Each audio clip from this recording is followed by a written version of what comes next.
Membeli 300 juta ekor sapi agar makan daging setiap hari. Penduduk Indonesia hanya makan daging seminggu sekali. Bagaimana caranya agar makan daging setiap hari? Jumlah sapi di Indonesia sangat sedikit. Bagaimana caranya agar Indonesia menjadi raja sapi dunia? Pada episode kali ini, kita akan analisa pembelian 300 juta ekor sapi, agar penduduk Indonesia bisa makan daging setiap hari. Apakah kira-kira masuk kategori kurang kerjaan? Mari kita mulai.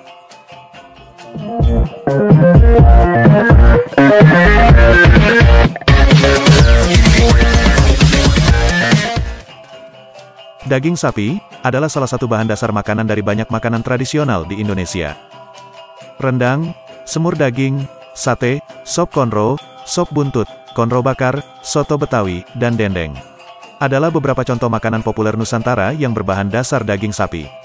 Begitu kayanya cita rasa Nusantara, yang memanjakan lidah seluruh penduduk Indonesia, dengan sajian-sajian daging sapi, yang beraneka ragam. Namun, walaupun banyak makanan berbahan dasar daging sapi, ternyata penduduk Indonesia jarang merasakannya. Rata-rata penduduk Indonesia, hanya makan 2.900 gram per orang per tahun, atau setara 60 potong rendang per orang per tahun.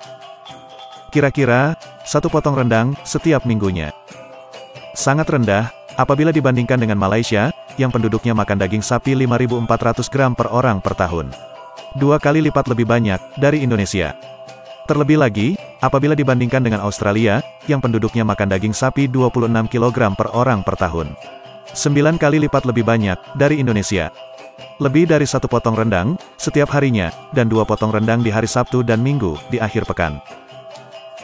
Walaupun yang dimakan penduduk Indonesia sudah cukup rendah, akan tetapi, belum semua daging sapi tersebut dipenuhi oleh produksi daging sapi milik sendiri. Produksi daging sapi milik sendiri, hanya mampu menyediakan 1.900 gram per orang per tahun, dari kebutuhan 2.900 gram per orang per tahun. Atau hanya 66%, yang dapat disediakan oleh produksi daging sapi milik sendiri.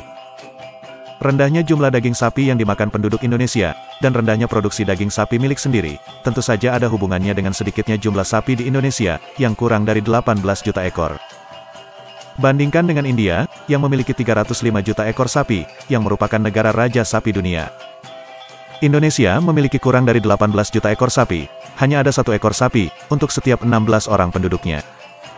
Bandingkan dengan Brazil, yang jumlah penduduknya hampir sama dengan Indonesia, Brazil memiliki 250 juta ekor sapi.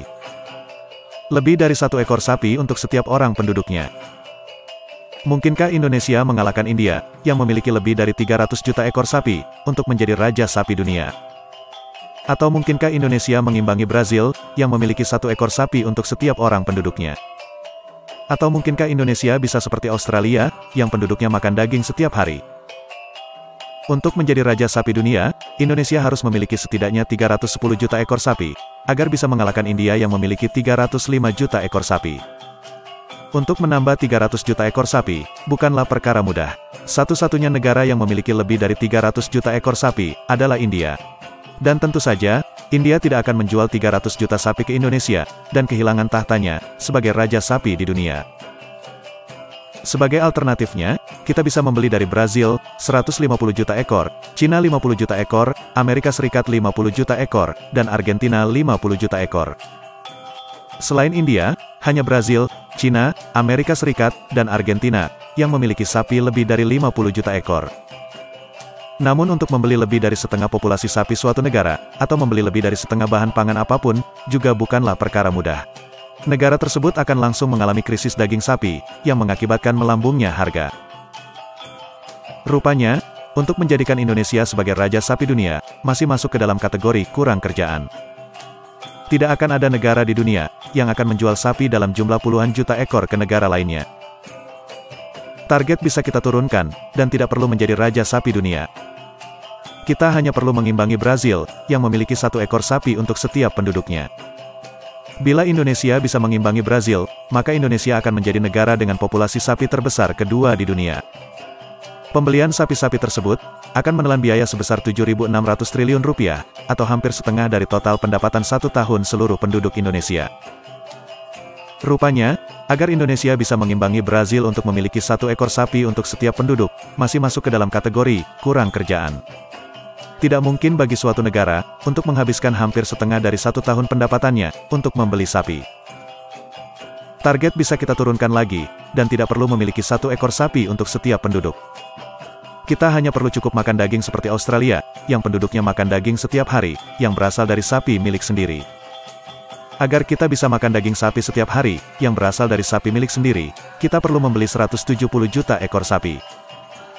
Namun sayangnya, pembelian sapi-sapi tersebut akan menelan biaya sebesar 5.000 triliun rupiah, atau hampir sepertiga dari total pendapatan 1 tahun seluruh penduduk Indonesia. Rupanya, agar penduduk Indonesia bisa seperti penduduk Australia, yang setiap hari makan daging sapi milik sendiri, juga masih masuk ke dalam kategori kurang kerjaan. Walaupun lebih kecil, namun tidak mungkin bagi suatu negara untuk menghabiskan hampir sepertiga dari 1 tahun pendapatannya untuk membeli sapi. Target bisa kita turunkan lagi, dan tidak perlu makan daging sapi setiap hari. Kita hanya perlu cukup memproduksi daging sapi untuk kebutuhan yang ada saat ini, 1 potong daging sapi setiap minggu, yang berasal dari sapi milik sendiri. Agar kita bisa memenuhi kebutuhan daging sapi, yang berasal dari sapi milik sendiri, kita perlu membeli 9 juta ekor sapi. Untuk pembelian sapi-sapi tersebut, akan menelan biaya sebesar 270 triliun rupiah, atau sekitar 2% dari total pendapatan 1 tahun seluruh penduduk Indonesia. Membeli sapi dengan harga 270 triliun rupiah, tidak akan membuat Indonesia bangkrut, namun akan mengorbankan pembangunan-pembangunan yang lain, dan masih masuk ke dalam kategori kurang kerjaan. Sayangnya, tidak mungkin bagi suatu negara untuk mengorbankan pembangunan yang lain, agar bisa membeli sapi.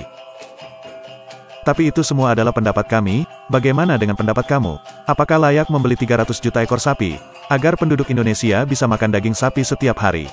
Atau apakah sebaiknya berternak ayam saja, sebagai sumber daging yang murah? Atau apakah sebaiknya menanam kacang-kacangan saja, sebagai sumber protein nabati? Tuliskan pendapat kamu di kolom komentar. Terima kasih sudah menonton, dan sampai jumpa lagi pada episode kurang kerjaan berikutnya.